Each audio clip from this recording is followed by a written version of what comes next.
Kent State shooting. On May 4th, 1970, in Kent, Ohio, 28 National Guardsmen fire their weapons at a group of anti-war demonstrators on the Kent State University campus, killing 4 students, wounding 8, and permanently paralyzing another. The tragedy was a watershed moment for a nation divided by the conflict in Vietnam and further galvanized the anti-war movement.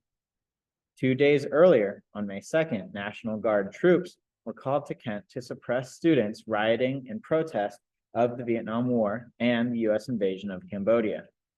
The next day, scattered protests were dispersed by tear gas, and on May 4th, class resumed at Kent State University. By noon that day, despite a ban on rallies, some 2,000 people had assembled on the campus. National Guard troops arrived and ordered the crowd to disperse, fired tear gas, and advanced against the students with bayonets fixed on their rifles. Some of the protesters, refusing to yield, responded by throwing rocks and verbally taunting the troops. This was part of the article. Minutes later, without firing a warning shot, the guardsmen discharged more than 60 rounds toward a group of demonstrators in a nearby parking lot, killing 4 and wounding 9.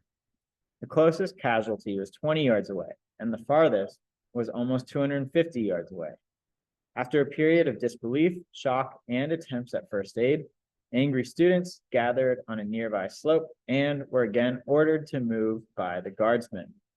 Faculty members were able to convince the group to disperse, and further bloodshed was prevented.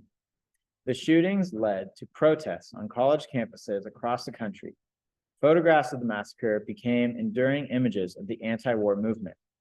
In 1974, at the end of a criminal investigation, a federal court dropped all charges levied against 8 Ohio National Guardsmen for their role in the Kent State students' deaths.